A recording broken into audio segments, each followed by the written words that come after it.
You're listening to the Sass podcast. I'm your host, Christie Rocha, also known as Sass. I identify as a woman, a wife, and a mother. That should tell you a lot already. And over the last few years, I've learned the value of talk therapy. I have seen how my inner work not only enhances my own well-being, but also my marriage, my parenting, my relationships. And in fact, you wouldn't be hearing this right now if it weren't for the work I've done. My mission is to debunk the misconceptions and stigmas around what therapy is and who it's for. Let's normalize working on our mental health and seeking help when needed. We've all heard of self-care, self-help, and self-love, but do you often wonder how to actually make it all happen? I do. You'll hear strategy-based conversations with professionals, as well as inspiring and validating stories from women who are just like you and me. Think of this podcast as the weekly therapy sessions you didn't know you needed, with a dash of sass, a lot of vulnerability, and me, relentlessly asking, but how? Hello. All right, today I am joined by Dr. Cassandra Lenza, a licensed clinical social worker and owner of Healing on Hudson, LLC, a growing network of specialized therapists in New Jersey. She specializes in using evidence-based treatments to treat anxiety, including generalized anxiety, work-related anxiety, becoming a new mom, balancing life transitions, depression, eating disorders, body image, and trauma. Cassandra works with both teens and adults across the lifespan. She is formally trained in CBT, DBT, and ACT, which she tells us a little bit more about on today's show. She's also a yoga teacher, so she will incorporate mindfulness techniques and guided meditation if helpful. Cassandra has over 10 years of experience and has a deep understanding of what it takes to help clients heal and grow. Prior to opening her private practice, she was a clinical director of Balance, a leading eating disorder treatment center in New York City. She also completed a 2-year postgraduate program at the Center for the Study of Anorexia and Bulimia. Cassandra received her Master's of Social Work from Columbia University and her Doctorate of Social Work from NYU. Yeah. All right. She is, as you know, a Jersey girl and also a Bravo fan, which means, I loved her instantly. We talk about Cassandra's why behind the work she does. We, of course, discuss eating disorders, disordered eating, what are the signs to look for in friends, family, and our kids, and what the healing process can look like. We also talk about intuitive eating, diet culture, and what to say and what not to say when it comes to a person's body. We also talk about body image and just how hard it is to have a body to take care of. So here's Cassandra, and as always, stay tuned after for my final thoughts. Hey, Cassandra, thank you for being here. So nice to meet you. Of course. I'm so excited to be here. We are both in New Jersey. It's just always exciting. I love that. Are you from here, born and raised, or just live here now? So the fun fact about me that people might not know is actually I was born in New York, but I moved to New Jersey very young. And if there's like the definition of a Jersey girl, like I am it. Like yes. I embody New Jersey. So the fun fact is not born and raised, but pretty much born and raised. And I've lived here pretty much my whole life. I lived in New York City for a little bit. But yeah, for the most part have been pretty much my Jersey roots are strong, I would say. I like to say that being from New Jersey is a full-on personality trait. It is. It really is. I definitely. There's a level of pride, right? Yeah, I definitely am the most proud. I'm like the quintessential like Bruce lover, leopard print wearing lady. I love it. I love it. All right. So why don't you just start by telling me why you do the work you do? Why did you become a therapist? Yeah. So there's like, I think 3 reasons really why I became a therapist. When people ask me, I usually bring it back to growing up, and how I grew up. I'm the oldest of 3 siblings, and actually, really just had like a super altruistic upbringing. My parents were very involved in like our church and nonprofits and giving back. And then when I was 12 years old, my youngest brother was born, and he was actually born with autism. And that kind of really like revamped our entire lifestyle. It not only rocked our world, but like kind of my world as like a 12-year-old girl going through so much as a 12-year-old does, and really kind of changed the way we all had outlook on kind of our lives. So we really leaned into being even more altruistic, even more of a giving back kind of family. And I think that's really where mental health came into play, and being a supportive person in a supportive role kind of took shape for me. And then in high school, I actually took AP psychology. And, all my teenagers always make fun of me with my story about AP psychology, because I fell in love with AP psychology. And it was the only AP that I got like the 5 in, which Right. all of my teenage clients like get all the 5s in all the AP tests. But like I only got a 5 in this one because I was just so in love with it. So I would say definitely like my altruistic background, growing up with a brother on the spectrum, and yeah, my love for learning all things psychology really got me invested in the field. Nice.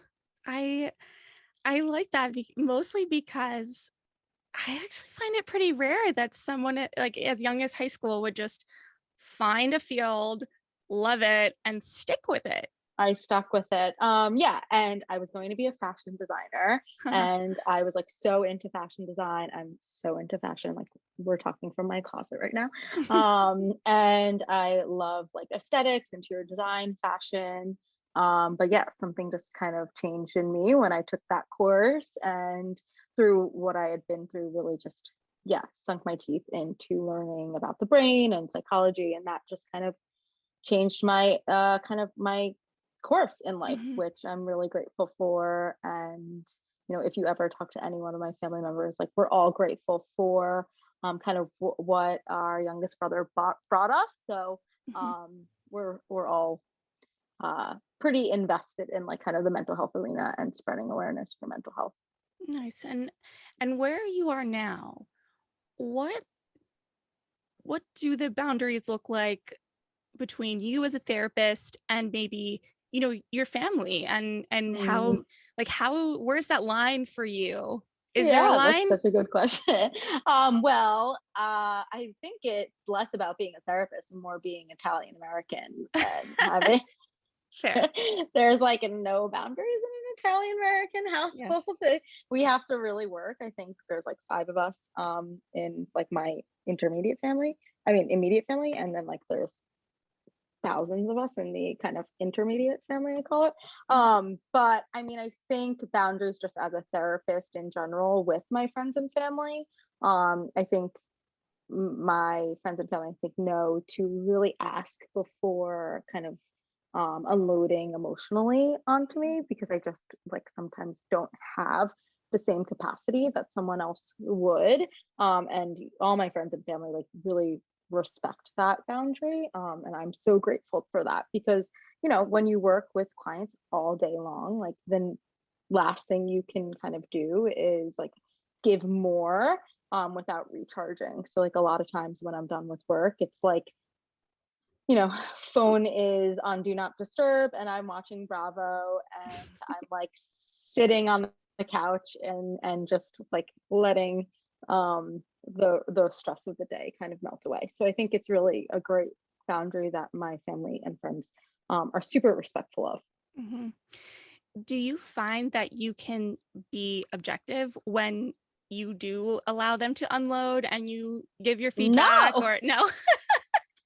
So it is different, right? absolutely Like not. it's Yeah. different from talking to a client versus talking to your Yes, mom, right? absolutely. And I think that's why therapy is so important, right? Because like for my friends and family, I'm not objective. Like I Mhm. am biased. Like if a girlfriend is telling me about like a dating story, and the story is not sounding great, I'm going to be like angry for my girlfriend. I'm going to be like, screw that guy. Like, no, like this is not like a right fit.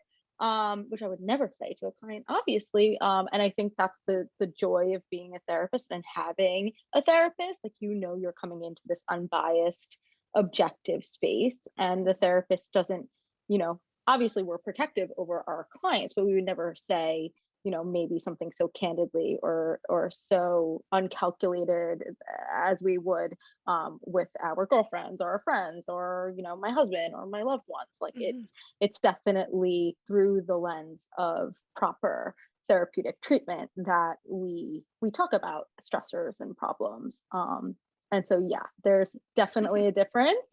I would like to think that my friends think I'm supportive and loving and a listening ear, but there's definitely a difference for sure. I'm always curious, as someone who Yeah, it's a great really question. loves being on that side of the couch, the one sharing and doing and sort of just then when I'm in situations with family, or usually it's friends, right? We're usually at dinner and we're talking and I almost find myself thinking as someone's venting or sharing, I'm like, what would my therapist say to me? You know? Mm-hmm. Mm-hmm. And then I'm like, well, what would an actual therapist say to their friend? Yeah. Yeah. It's I funny. imagine most therapists, including myself, were rather non-judgmental. And I think that's Mhm, probably the key difference. mhm. Um, and that can get us into trouble sometimes, right? Right, Because right. maybe there's a situation where we should be a little bit more cautious or judgmental in like the positive word, like we want to Mhm. be protective and keep our loved ones safe. um but yeah, there's definitely that non-judgmental stance, I would say, that comes in when you're doing this work. Yeah. Knowing that you were so interested in psychology and the brain from such a young age, is there anything about what you do that differs from what you envisioned it being? Hmm. Yeah, I would say so. I mean, I think as a business owner, that Mm, has been like the largest transition for me as a therapist. I think business wise, I had no clue what I was doing. And I always make jokes like, I Google everything. Like, if yeah. it's something related to business, like Mhm, I'm Googling it. I'm not trained in business. I did not take a single accounting or marketing or business minded kind of course in college. So I definitely think from the business end, being a private practice owner, now a group practice owner with multiple locations, it's been like a constant learning big. curve that I definitely wasn't prepared for. Mhm. But we're doing it. Like I said, Google's my best friend and we make it work. Um, so I definitely think that's something that I wish I maybe had the foresight to know. Like, take those accounting courses in college that all your Mhm. friends are taking, because you're going to need to use Excel today or one day. And today I don't even know how to like add on Excel. People make jokes. I like still use my phone, I know, I do too. and I'm like, wow, I would really love to know. And that is one of my goals, like to take an Excel course and learn. Mhm. But yeah, I would say definitely from the business end, I'm still getting to know the ins and outs of it. And, I've been at private practice for a long time now. So I definitely think that's not something I could have planned for. Yeah. It's funny, you're not the first to say that. I think many therapists find themselves in that position. And it's funny because my mom has a podcast for interior designers about running their business. That's so And smart. Yeah. and it reminds me of the same thing, that when you study something very specialized, right? You could go to design school. These are often professions that you are then going to own a business. Like, there should be some business courses thrown into the curriculum. Like, Mm-hmm. Mm-hmm. we need to Mm-hmm. set people up for success. Yeah. Yeah. It's for basic, and I'm with you. This is not judging. I'm with you. No, I no. don't I don't do all the adding in the cells and the Yeah. things like that, but for basic things like that, I Yeah. feel like our many, many thousands of dollars education should have covered that. I mean, yeah, and like even going like even more rudimentary to like taxes, a lot Right. of people when they are self-employed don't realize how much you have to set aside for taxes and can get into a lot of trouble because they didn't plan for it. And so, yeah, the business piece of it all, like constantly learning, constantly kind of figuring it out as I go along. And I Mhm. think I'm really grateful that I have like a lot of business mentors, and I've always, really leaned into working with mentors in various different stages of my career. And so I'm very grateful to them to be Yeah. able to help me to figure out that side. Yeah. And something I didn't necessarily expect to ask you, but now that we're here, a conversation that I've opened up on my platform is about mental health for content creators. And part of that, is I saw a meme or something, maybe it was a TikTok, who knows at this point, that the woman was introducing herself and she was basically like, "Hi, I'm so and so. I own a small business. And I guess that now also means I have to create content for social Hmm. media." Hmm. Yeah. Are you finding joy in that, or is that work? Like, what does that feel like for you to have a private practice that now all of a sudden you have to make reels for your Instagram? Is that Yeah, this fun, is or so what is funny. it? Yeah, Yeah. it's hysterical that you're bringing this up because literally today or yesterday and then today, I posted a reel and it got like 12,000 views, which was like a lot. Like, Wow. Yeah. I was not excited. Like, I was very stressed out. Like, I do not want to be like a Instagram therapist. I do not want to go viral. I want to use Instagram as like a marketing tool, but like I do not need a huge platform. Like, I like Right. to share educational content. But yeah, now Instagram, and I follow like all the bloggers and all the fashion bloggers, all the interior design blogs. Definitely a huge kind of hobby of mine to follow up on all of those content creators. And yeah, I think everyone's angry that now reels and Yeah. videos and like more of like the TikTok modality is how you reach people. Hmm. I try to have fun with it, and I try to give information through the reels that is leading people to therapy. I really believe that therapy is meant to happen in a private, safe space in your home or in someone's office. And so I really lean into kind of like capturing what you'll get if you Hmm. take that plunge into therapy. And I think that's hopefully what sets like the content that I'm making apart. More of the education of what you're going to get when you go to therapy rather than kind of giving a lot of like free information out that I would in session. I see. And I think that helps to kind of delineate just for my own kind of Yeah. I gotta say, I guess, what Peace is of the word, mind. like peace of Yeah. mind battery that I'm Yeah. trying to recharge. Yeah. Like, hopefully my content is showing that therapy and kind of having a therapist, having a team of people that support you isn't something to be afraid of. That's really the mission of the social media and for me. Yeah. Yeah. Yeah. And I think that, when you see, and I follow a lot of them, I like a lot of them, I've interviewed a lot of them, but the Instagram therapists, quote unquote, they're always having to remind people that it's not a replacement for therapy. Like, Yeah. following someone on Instagram and watching a 15-second short form video about attachment theory is not Yeah. equivalent to actually Right. seeing Yeah. a therapist and Yeah. working Which through it. attachment theory probably took 7 master's level courses for me to Exactly. truly understand. So I do think it's sometimes a little funny, like trying to reduce these really complex ideas, Yeah. yeah, to the 15-second reels. I totally agree with that. Right. All right. So, what are some of the areas that you specialize in? Yeah, so my practice Healing on Hudson, we specialize in eating disorders and body image primarily. And then we also do a lot of work in anxiety, depression, and trauma. We have a lot of athletes, adolescents, emerging adulthood kind of clientele. We call them, in that age range between 18 to 30, 31, 32. Mhm. And we work a lot with perfectionism and life stress, life transitions, with new moms. in the postpartum anxiety and depression arena. So we kind of do a lot, but I would say we're most known for the eating disorder and body image niche, which we don't have a ton of resources for here in New Jersey. And so I definitely would say right now about 65% of our practice are individuals looking for support in that arena. Okay. And why niche down to eating disorders? It definitely wasn't in the plan to Okay. niche down into eating disorders. Okay.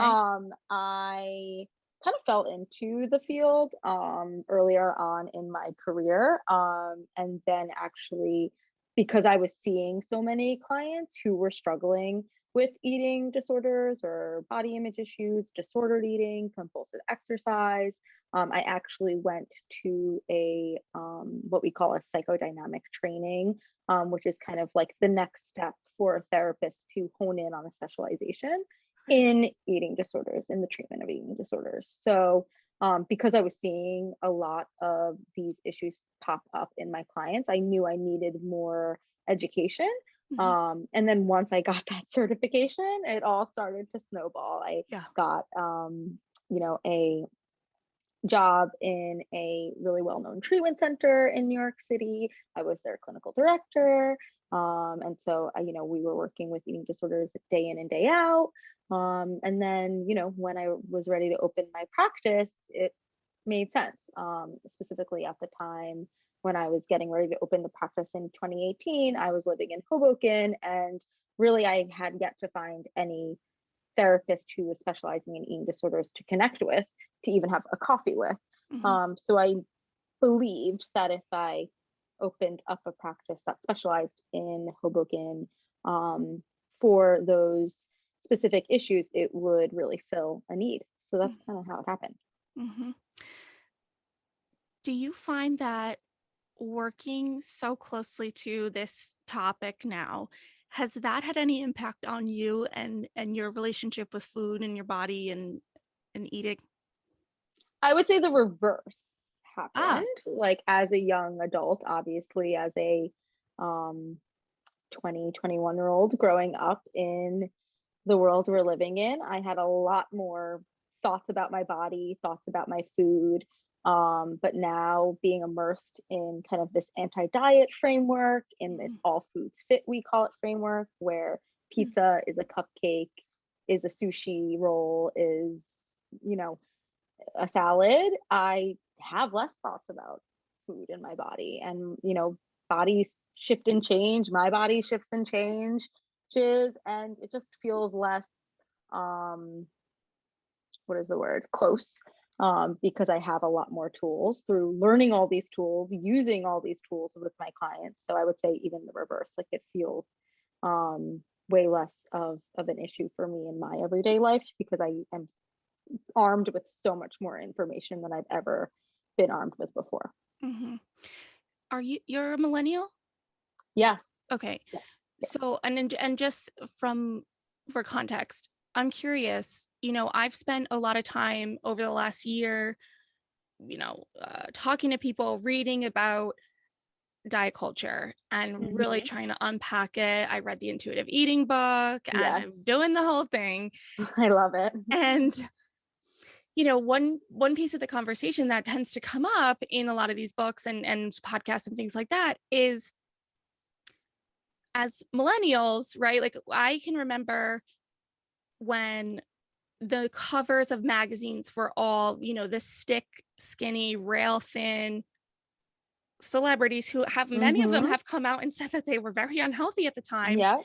but this is what was idolized. And I'm curious, with who you're seeing now, with the next generation, what is the shift? Like, we're not seeing that level of anorexia and things like that. Well, I shouldn't say that. I don't want to overstep, but what's the difference? What's the shift Yeah, I now? can You know what I'm I saying? can totally speak to the difference. I remember growing up in like the 90s, and when I was a preteen, I distinctly remember going to the grocery store with my mom, and like every People magazine would have a part of the magazine where the person was in their other jeans, like from Yeah. when they were in a higher weight, and Yes. like inside their other jeans, Yes. like, Yes. look at Totally. me, I am so much smaller than these jeans. And that was always Yeah. in on the cover in a box somewhere. I also remember, as I started growing up, like everything had the fat taken out of it, right? So like Yes. we would have those snack wells where there were like these cookies, but fat was taken out of it. Hmm. When I went to college, I was like armed with boxes from Sam's Club of these like Chips Ahoy that were like snack thins, where like they were just like compressed Chips Ahoy, Right. and they were just all the fat was taken out of them, right? Right. And now we know nutritionally, like, that was terrible, and they Right. just replaced all of the real food with chemicals. Like that Yeah. was terrible for all of us. Hmm. So I definitely think in the 90s and early 2000s there was such a push for thinness that, so many millennials are really trying to unlearn that nutritionally. Hmm. And intuitive eating, the book, was my first Hmm. exploration into that, when even before I got super into working with eating disorders, and like the freedom of knowing I could go and get a dollar slice of pizza in New York City every day if I wanted to, was amazing. And I did it. Like I Hmm. did eat dollar pizza all the time because I was Hmm. broke and in my early 20s living in New Hmm. York City. And so I just really love that with all of those resources, and as we've continued to know more nutritionally, everything has changed. And so I do think the younger generations really have latched onto that well. What we are seeing, however, is still a huge uptick in eating disorders, unfortunately. And a lot of what we're pointing that to in the younger generations is the pandemic. So we do know that 200% of calls to the National Eating Disorder Awareness Association, um, that 200% increase was Wow. during the pandemic. I completely botched that stat, but basically, we're experiencing multitudes more of calls for support than ever before. And I think a lot of that has to do with lack of control. And so the younger generations, as they're growing up in this really unpredictable environment, are Mhm. turning to regulating their food and their bodies for control. So I think we were like almost like on a really good track with the way nutrition was information was being more becoming more mainstream, and we were losing like the food pyramid model where like Right. that just really messed up a lot of millennials. Yeah. But then I think unfortunately, due to the pandemic and everything that we've kind of been faced with, these younger generations are still searching for something, and a lot of it is being communicated through their food and their bodies. And then we're also seeing still so much perfectionism with Mhm. food and bodies. And certainly in social media, we know that perfectionism is rampant. Like Yeah. everything is curated, every meal is the most perfect looking, aesthetically pleasing meal. So we are seeing a lot of the younger generations thinking, okay, well, I'm going to eat, but I'm going to eat perfectly. And I'm Mm. only going to eat if it looks super aesthetically pleasing and I can post it to my Instagram. Mhm. So we are kind of seeing that as a shift, unfortunately. Mhm. Yeah, and I mean, the filters and the photoshopping, like, all of that hasn't gone away, and even though to me it seems like what the ideal, quote, unquote, "ideal body" is on social media has gotten has moved away from being the ideal of thinness. There's more, I don't know what Well, the now it's just completely impossible. It's like, yeah, well, now now it's you're like going to have fat in all the right places and then be right. super skinny in all the right places. And Yeah. now, again, it's like this curation of like Mhm. this perfect now body that no one can attain unless you have medical intervention, Right. or, you're part of that such a small percentage of the population, like 0.0001% of the population that has that like very quote unquote hourglass figure that is Mhm. desired. So that very desired kind of body shape. Mhm. So yeah, it's definitely coming out more in this like perfectionism. And that's now what we're up against. So I would say it's just been a shift rather than a decrease. We haven't Mhm. seen it decrease. Mm. what is or is there a difference between eating disorders and disordered eating? Yes, there is a difference between eating disorders and disordered eating. And a lot of times, what I ask clients and how I kind of assess for that is asking someone, how often are you thinking about food in your body? Like how much percentage in your day. And if someone says 50% or under, I would classify that more as a disordered eating, because we all think about food, right? About Mhm. 15% of our day is thinking about food, when we're going to access food, how we're going to get the food, what we're going to make for dinner.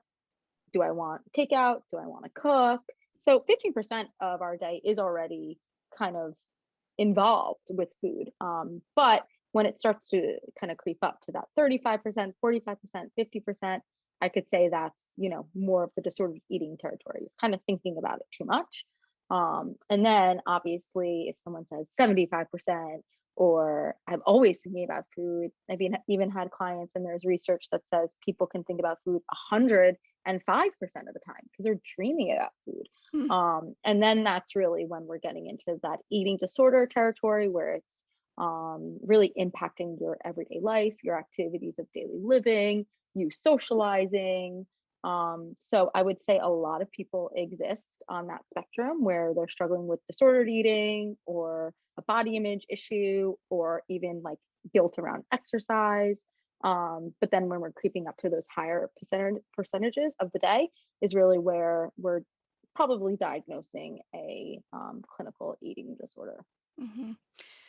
And what would what would a parent or a friend, what are some things maybe to be on the lookout for? I guess speak more to parents. I think, you know, I don't know. I think it's such a it's so personal, food and body and Yeah, eating. And yeah. particularly in that adolescent age or when kids are off in college, um, what are some signs that maybe supporters Mhm. and caregivers can be looking for? Yeah, so parents and caregivers can definitely look for some crucial signs, I would say. Any type of weight loss or gain that feels out of the normal, maybe like puberty weight gain, or freshman 15 that we talk about, could definitely be something that we would want to explore more of. Any new fascination or a desire or obsession with cooking, working out, losing weight, fashion, anything of kind of those more obvious topics, I would Mhm. say is definitely something that I would be weary of, right? Something that all of a sudden they're super invested in that they never were before. Mhm. Um, we do have a lot of athletes who struggle with disordered eating and eating Yeah. disorders. So definitely, I like to always say, if your child is involved in a sport and they're involved heavily in a sport that they love, um, consistently checking in with them that they're fueling properly, that they feel, some type of satisfaction or neutrality towards their bodies. We do see a lot of our clients come in, and they're track runners, or they're ballet dancers, or Gymnasts, gymnasts, or wrestlers, or swimmers. really swimmers, really any Yeah. sport, really. So we definitely like to check in with the athletes.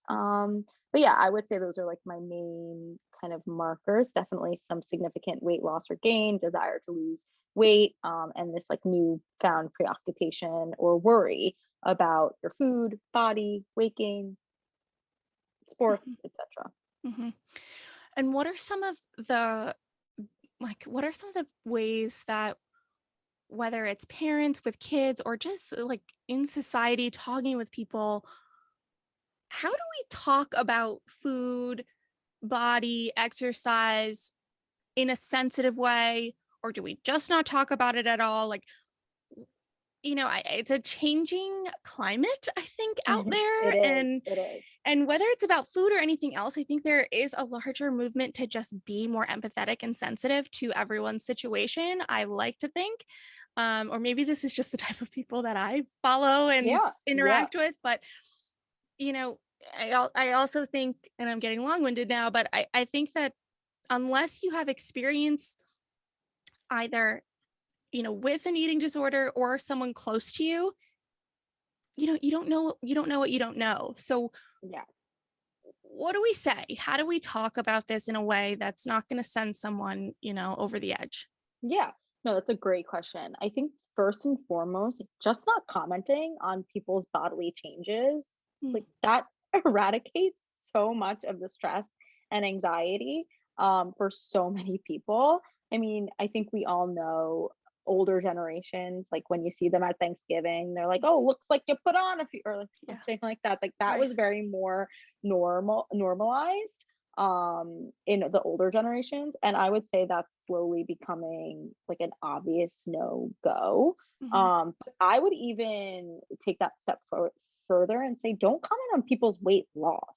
You have no idea why people lost, lose weight, right? They could be sick, they could be struggling, they could be going through a breakup and had the worst time in their entire life, and you're Hmm. telling them they look great and they should keep it up, and what are they doing and what diet are they following?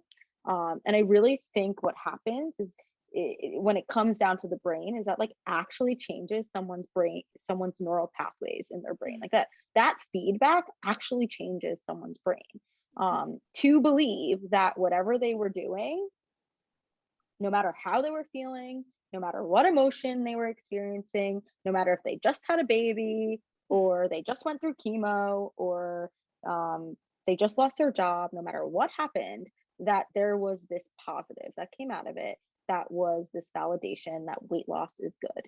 Hmm.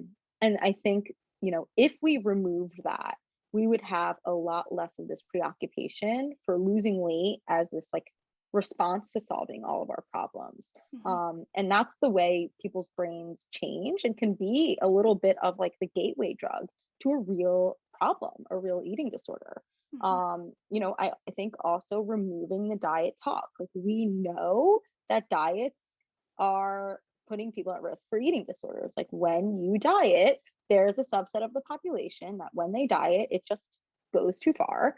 And that diet is going to become some type of subclinical or clinical eating disorder. So removing the diet talk can really save the day when dealing with that population of people that you don't know who you're talking to, Hmm. and who has that vulnerability in their personality to develop an eating disorder. So I would say like just removing diet talk in general and removing commenting on someone's physical appearance could do wonders for society if we just took that out of the equation. I work with teenagers and kids in schools a lot, and I always do this first exercise, which is turn to the person next to you and give them a compliment that has nothing to do with their physical appearance. And 9 times out of 10, the kids are struggling so much with that. Like they don't know the other words or other verbiage they Wow. can use to compliment someone without their physical appearance or their outfit or their hair or their makeup or whatever appearance driven compliment, without that information kind of being expressed. So Mhm. just starting to compliment people outside of their physical appearance could also be so beneficial. Yeah. Yeah. It's funny because, my listeners have been on this journey with me as far as Mm, body image and things go. And, you know, one of the things that I've really noticed actually this past summer is almost it's like the absence of people commenting on how I look is triggering yes, yes, of course. because I used to get complimented wherever I went. Wow, that you look great. That's a great outfit. Blah blah blah blah blah. And now people tend to just not say anything. And so Yes. I'm going, yeah, so they notice and they see how much heavier I am and I feel it, they know it, and they don't know what to say. So I couldn't possibly look good at this weight. So do you know what I'm saying? Like Yeah, I I have hear what plenty you're of saying, clients but that say that. yeah, but I hear what you're saying. It's like that. It, it's I hear what you're saying, and I can see the benefit, because what's happened in my 33 years of life is that the opposite is what happened. I was Mm-hmm. praised every time I lost Mm-hmm. weight. I was like regarded as being so healthy and fit, and I was a Division 1 athlete, and that all played into it. And I had Yeah. trainers and all the things, and you know, I would never say I have an eating disorder, but I got a lot going on. I have most of my worth and value placed on how I look. Mm, I wrote an episode recently that I haven't aired yet, where I pretty much have the realization that I essentially feel like I start every day on the wrong foot, because I start every day by hating my body. mm-hmm. And it's like it's hard, it's hard for me, but it's hard to work on yourself. It's hard to have an eating disorder, I'm sure. I don't know personally, but and then go out into the world Yeah. and deal with people who aren't on the same journey that you're on, and don't know how to talk to you, and don't know the right thing to do. And I'm even talking about people that I know love me more than anything. Yeah. Totally. No, I have so many clients who express the same exact thing, right? Imagining that they were going to come out of their recovery and maybe they did have to gain some weight to Mhm. establish a healthier relationship with food and exercise, and they're feeling better Right. emotionally and mentally, and psychologically, and the compliments stop.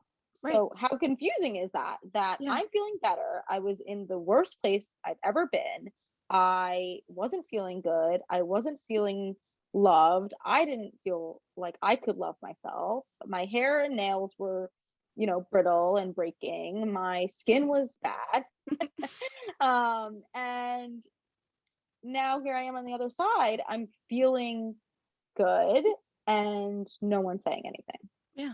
Yeah. How confusing is that for someone's brain to process? And remember, coming back to that like brain, neural pathway idea, I always use like the brain is kind of like a sandcastle that we're making. Yeah. And the more we dig in the sand, the more we dig down, the harder it is to fill, kind of that hole back up with sand. And the Yeah. brain is the same exact way. So if you spent all those years dieting and receiving that praise, to then now starting to fill up that hole that's been, drilled into your brain, that's really hard. Yeah. Yeah. Yeah. It's a whole mind F, this whole thing. like, like really learning about how drilled in the messaging is from the people around me, from culture, from media, from coaches, everything Mm, from such a young age. yes. Like 6 or 7 years old, being at Mm-hmm. gymnastics, and like recall, I can recall comparing how much like Mm-hmm. underarm like chub at like 7 was Yeah. hanging out compared to others. Like it's wild. Anyway, Yeah. I want to ask you, because this is something I'm really been trying to marry for myself, is doing all this work on with diet culture, dismantling the crap out of it, learning about intuitive eating, but still wanting to lose weight. Like, Yeah. and every time I bring that up to my own therapist, she's like, and is that okay? I'm like, of course it's okay, because that's what I think is okay. But it it's it's very confusing, Yeah. because Yeah. yeah, you Well, it learn. goes Yeah, go back to ahead. the sand castle idea, or the playing in the sand idea, right? If your brain has been now hardwired to lose weight, even if you're consciously saying to yourself, like, I need to put that away for now while I work on a better relationship with myself, better relationship with food, exercise, my body, that's a thought that's going to still be popping up. And I think there's a lot of the like neurobiology that I bring into my sessions because, as I told you earlier, I'm a nerd for that stuff. Mm-hmm. And I do so much learning around the brain. And I've spent so many years in school learning about the brain to be able to really help normalize that for my clients that, a thought is just a thought, but thoughts happen all the time, all Mm-hmm. day long. And so if this has been this reflex for you for so long, Yeah. just having a brain means you're having that thought. And that's really why we say consistent, long lasting recovery takes 5 to 7 years Oh because God. you're undoing, yeah, everyone I hates know. that statistic. You should see parents when I tell them that in my office. I really, I really feel like I need like a shower after because I like feel so like guilty and like it just ruined everyone's week and day. Yeah. But it's true, we have so much research to support that changing the neural pathways in the brain to undo that notion that losing weight fixes everything takes a long time. Mm-hmm. Yeah, and I think your therapist is right, like being gentle with yourself while you still have that urge, that desire, when everything in society, including yourself, has been telling you that losing weight is the answer for your whole life. Mm-hmm. The diet culture industry is a $70 billion industry and growing for a reason. Mm-hmm. It's, the fastest growing industry, one of the fastest growing industries that we have in 2020. It is thriving on all of our insecurities all the time. And this truth that our brains are malleable and our brains can pick up on feedback in our environment and change. Mm-hmm. So your brain's been changed, and now you have to go in, undo it all, and Yeah. that's some really hard stuff. Yeah. So, Yeah. yeah, it's definitely something that we talk about a lot. It's definitely something that is a practice. It's just not going to happen by you saying like I want it to change. It's a manual. Like I will have clients like write it down in a journal 100 times. Like I can't lose weight right now. Losing weight is not an option. Going on a diet is not an option, right? Yeah. It's almost like this new language that you're learning and that your brain is completely learning for the first time. Yeah. I have I have resolved and written the letter down that I will never diet again. I really can see and have done enough exercises in writing, not physical exercises, Yes. to see how many times I've dieted, lost, gained it back. And in writing down all of those actual numbers and dates, because I was a member of a certain program that I won't mention by name, but you track and weigh in. And so I have the dates and I I have a have the feeling I numbers. know what I'm sure you the do. And even in reading that, I can remember the agony of weigh in days. I wouldn't Mm, let myself drink water yep, before going to yep. weigh in. And oh, I never want to feel that way again. I never want to feel like food has some sort of power over me. And so I'm there. And I think, you know, this is a constant. This is a constant in my life right now. I'm in the weeds of it, but Yeah, it's you're doing the work. I'm doing the work. Yeah. No, I mean, I think one thing that I love about intuitive eating and the all foods fit model and just taking really all of the diet talk out of the equation is your body, once you get through the weeds of recognizing that food doesn't have a hold and a power over you, and you've done a lot of the like healing that comes from being able to kind of keep food in the house and not save up the points or the calories for the weekend, and there's just like this like real loss of all of that like restriction. Yeah. We find that people actually don't gain a ton of weight. Mm-hmm. They don't have poor health as a result, Right. like bodies know what to do. Right. And it's society that comes in and kind of messes it up for us. Like, Hmm. just because someone's eating intuitively and honoring that they're never going to diet again does not equate that they're going to have a poor diet, poor Right. health. I'm not eating Um, bonbons all day because yeah, I've said I'm and not going to diet. Right. yeah, and nor does probably your body want bonbons Right. all day. Right. I definitely Um, don't want them for breakfast, yeah, lunch, and yeah. dinner. And so I think there's so much fear related to, like, if I let go, what's gonna happen? Yeah. And yeah, you probably will do some overeating or binge eating or emotional eating in the beginning. I remember again when I learned intuitive eating and I was practicing the treatment because I was wanting to do that with clients. There was definitely, some times where I went overboard on the foods that I didn't really let myself have up until that point. But then that doesn't happen anymore, right? Yeah. What happens is those foods that you really restricted yourself on become not so exciting because you Right. can have them whenever you want. Right. And when you do have them, it's great, it's awesome. And when you don't have them, you're not thinking about them. Right. And I think that's what people are so afraid of and that they get wrong about saying, I'm not going to diet anymore.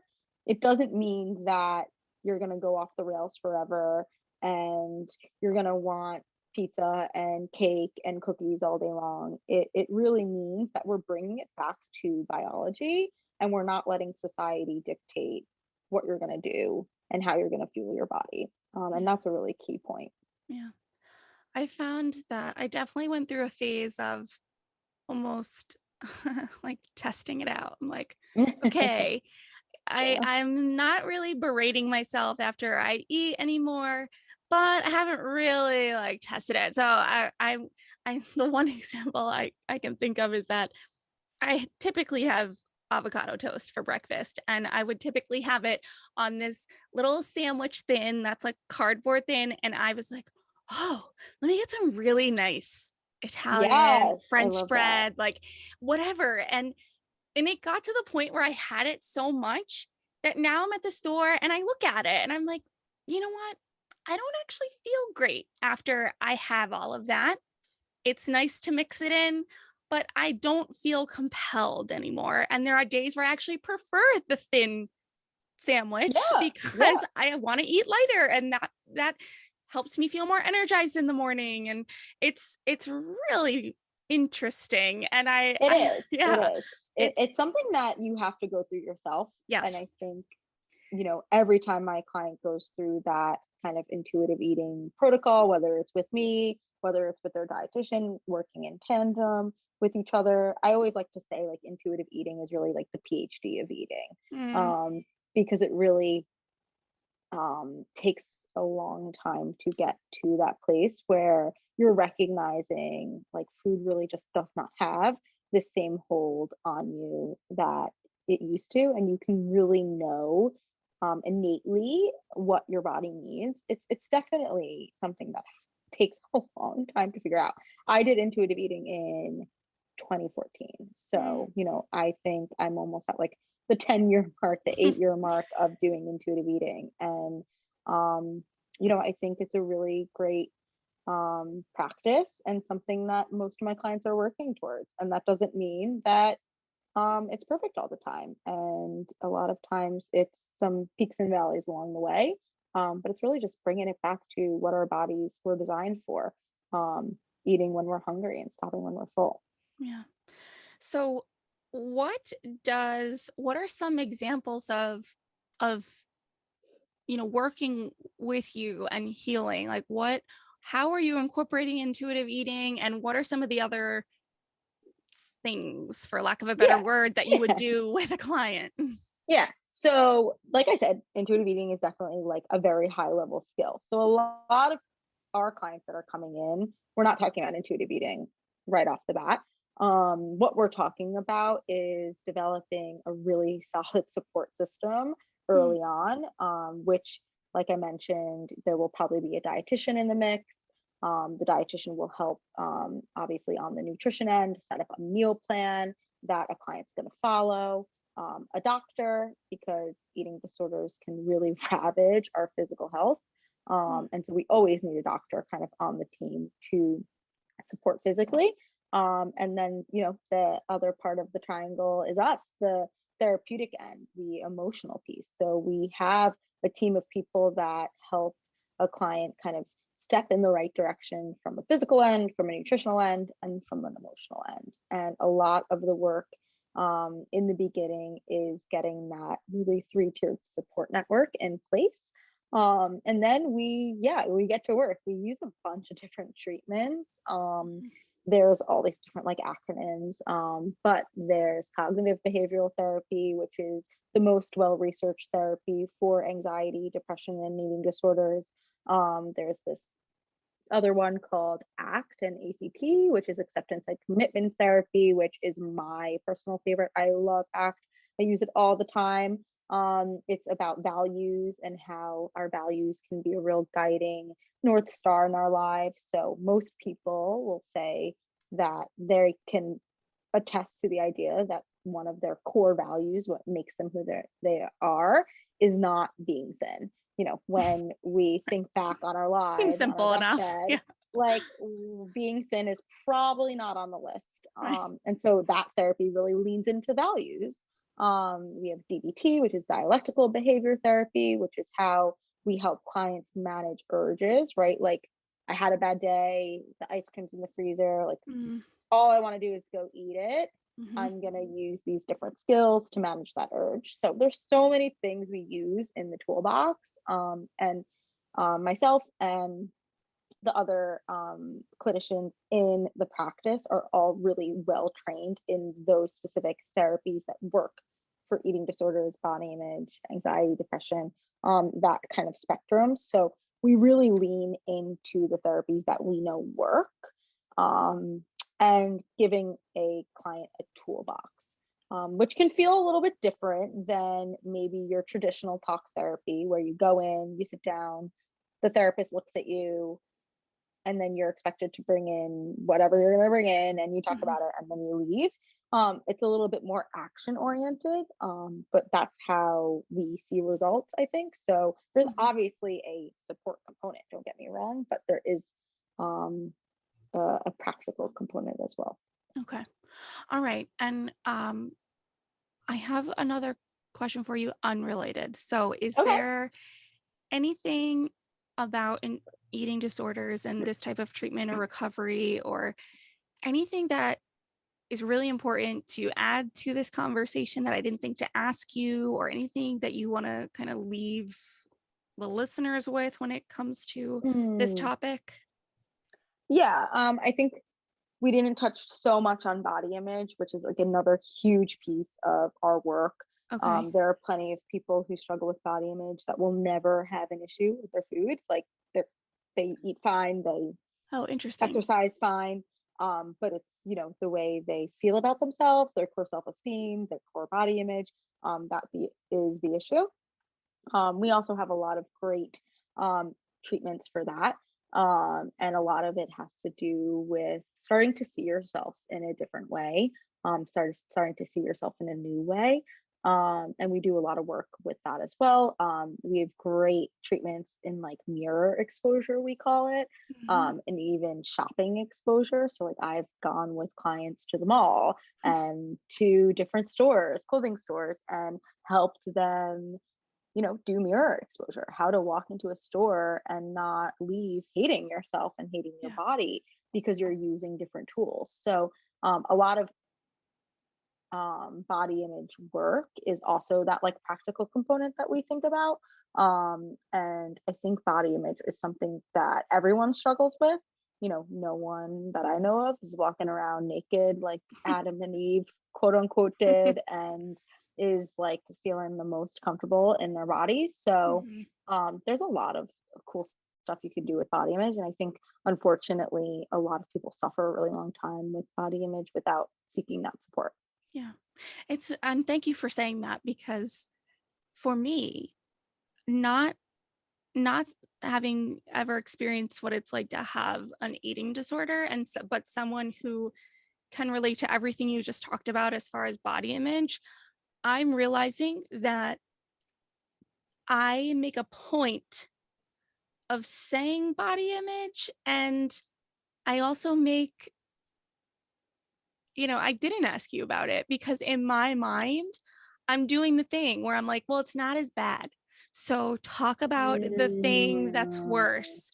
Talk about the thing that, people are really struggling. And it's like, no, my body image, if impacts my daily life. Like, yeah, and yeah, I don't know that I eat, I don't know what even perfect eating is. I don't think that eating perfectly exists, I guess. But like, it doesn't just for like not sure. having a problem with eating, I would say I lean more towards that way than the other. But Yeah, the body image piece is big. And I don't know if this is a generally accepted sentiment or just my head of thinking, but it's like body image with a capital B and a capital I. yeah, You know what yeah. I mean? It I just, totally do. it's, Yeah. yeah, it's And interesting. I think, unfortunately, it's not talked about unless it's in a derogatory way, Yes. too. Right. Right? So body image isn't talked about, like the experience of having a body and how difficult it is to have a body isn't talked about. But you go to a girl's dinner and like hating your body is Right. the constant topic of conversation. Right.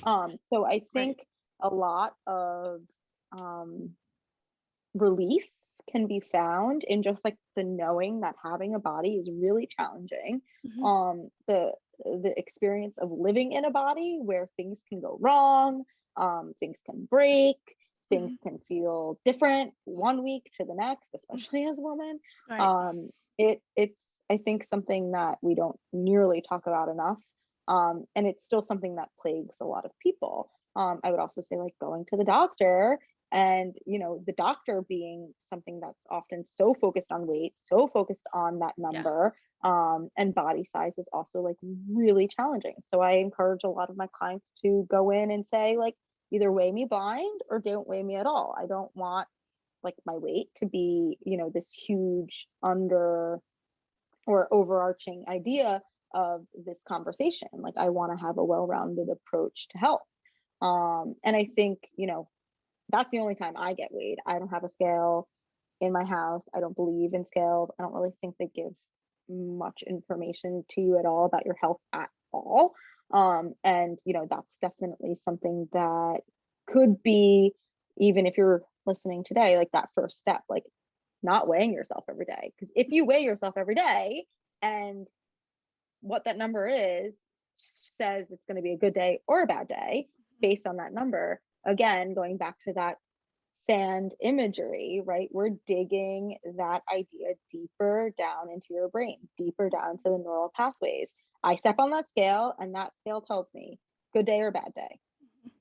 I try on those jeans that are my quote unquote skinny jeans, and that is the idea. Either it's a good day or a bad day, and I know by the jeans, right? I take a picture and I'm going to know by the picture, good day or bad day. I look in the mirror.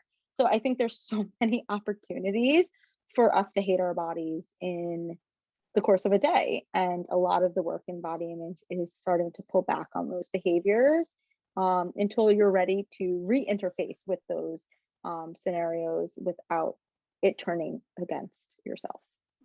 Mhm. With almost every aspect of what you just said, I could think of an exact time and place where Yeah. I experienced one all different, Yeah. in an exact example. So, and I'm refraining from sharing every single one of them because that's not the point of I this. mean, No, no, hey, no. that's It's fine. okay. I'm here. I I'll mean, do it in the outro. yeah, And I yeah, actually, no, I think, yeah, go ahead. Go ahead. yeah, I think unfortunately we don't realize sometimes like how we're interacting with our triggers. Yeah. And that's a great opportunity for a therapist who's trained. I should say that sometimes therapists are not trained in this and they end up like kind of Mm, doing more harm than good, because they maybe don't know these specific like kind of interventions that we're talking about. But if you're trained in body image and you go to a therapist who's trained in body image, like they can really help you identify where in your day this scenario is happening and how you can just choose a different path. because it's literally, once you like figure it out, like it's literally about just like not doing that thing. And not doing that thing saves you so much stress and so much strife. And Oh. you know, I think that's like obviously reductive, but I think it can be really nice when you can recognize like that things can change and you can make these changes in your life that will make you feel better. Yeah. Yeah. I was laughing only because like I my most recent session, like one of the things that came out of it was I think we might just have to switch the just do switch on.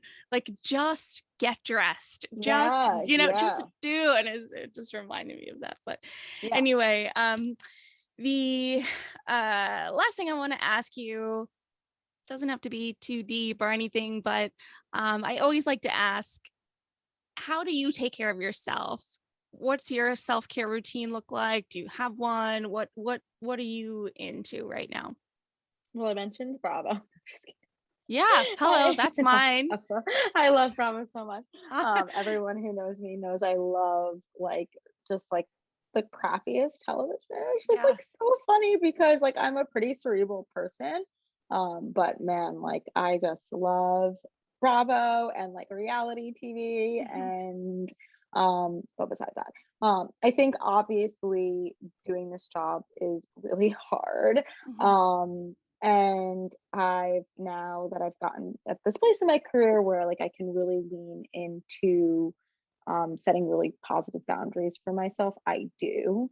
Like I don't work Fridays. I haven't worked Fridays in like a very long time, which allows me like that day to recharge, do self-care, get Mhm. errands done, you know, have a friend over.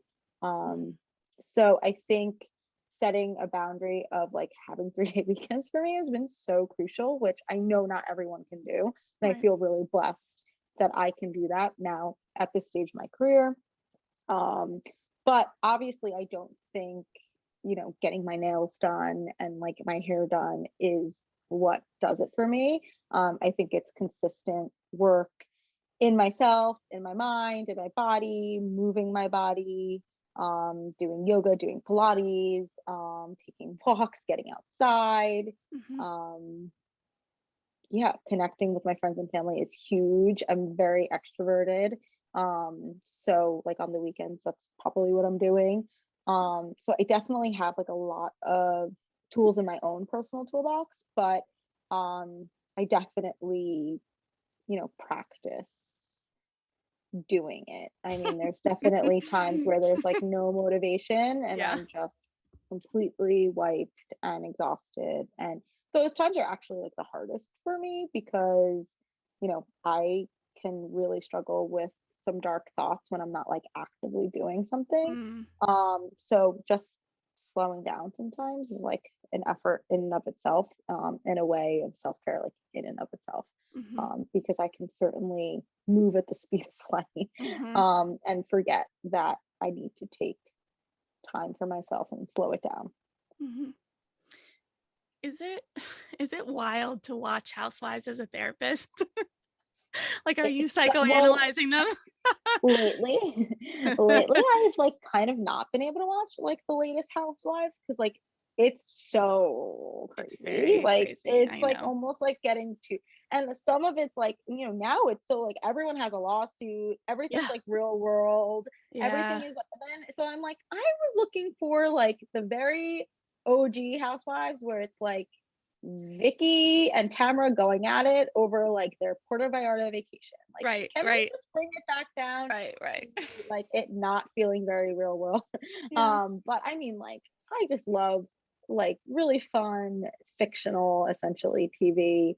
I think that's like such a great Mhm. kind of distraction sometimes.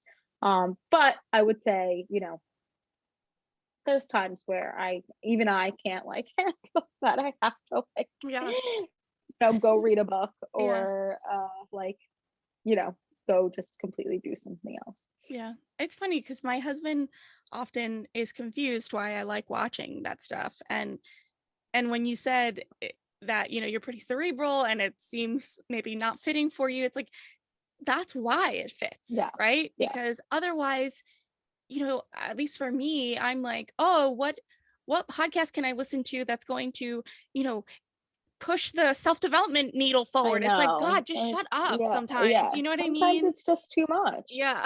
It's like, I just Yeah, want to no. see grown women get drunk and yell at each other.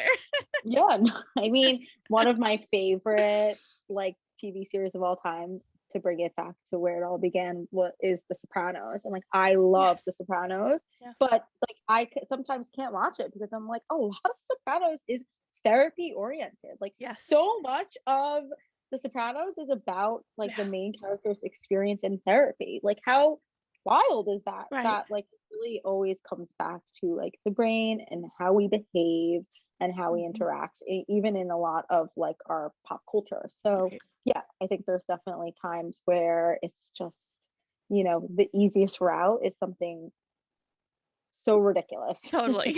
Yes, I get it. I get it. I also love like the comedy, like It's Always Sunny in Philadelphia and like The Office. Like mhm. I could watch those on repeat because they're absurd, ridiculous, and funny, and they make me laugh. And like laughter and humor is so healing. Like there's so much that we can do in therapy that's like laughter oriented. And I like always say, like, I encourage clients to like laugh with their therapist. Like it can be really nice to like Yeah. laugh and have fun, and it doesn't have to be so like heavy all the time. Thank you for your time today and for sharing so much. It was really great talking to you.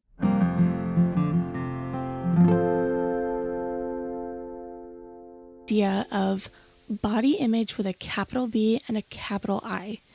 It's so simple, but it's so big. For me, body image just feels like a phrase, it gets tossed around. I say it a lot. It's said a lot in conversations with mental health professionals, nutritionists, body positive spaces, wherever. And you might have even noticed that I literally cringe anytime I have to say body image. Like, here I am again talking about my body image, but I don't do that when I talk about anxiety or depression. And I really had to think about why. And simply put, I think because for me, anxiety and depression are quote unquote real things. And why don't I think body image is? Really, we know it is. Cassandra knows it is. I know it is. So from now on, it's body image with a capital B and a capital I. I absolutely love it. And it's just really helping me push the needle forward on my mindset shift around body image. I said I was going to stop doing that. So it's helping me push the needle forward in my body image journey. See, I said it. Cassandra, it was so nice connecting with you. Thank you for your time. And I wanted to share that I received some messages and some responses to my most recent solo show about sobriety. And it's so awesome to know that I'm not alone in these contemplations and learnings and thoughts and so on. And so I'd like to ask that again of you after hearing this episode. If something resonated with you, if treating body image as a capital B and a capital I feels good to you too, send me a DM, write me an email, let me know. If not, if you felt like there was a piece of this conversation that was missing that you want to see brought to light, let me know. I'm down. Let's do it. And lastly, before we go our separate ways, I've talked about Tara Clark's Modern Mom Style Box on the show. And, given everything we've just talked about with body image, a big part of that for me in healing that has been actually wearing clothes that fit me. And Modern Mom Style Box was a major part of that process because I didn't have to go buy a brand new wardrobe. I could try the styles, get the 3 from the clothing service rental that Tara offers, get the 3 items, wear them, send them back, try again. And it really helped me to see that, yeah, I can like my body when I dress it appropriately. So there's seasonal staples, statement pieces. You can rent unlimited looks for just one flat fee of $60 a month. If you're on a body image journey, it's worth taking a look at. The link and details are in the show notes. That's all I've got for now. Thank you for listening. I'll talk to you soon. Bye. Thank you so much for tuning in today. Sass Says is a production of Luann Nigara, Inc. This podcast is meant to be educational and not meant to replace professional therapy or professional medical attention. To learn more about today's show and what's new in my world, head over to sasssays.com. Thanks so much. Talk later.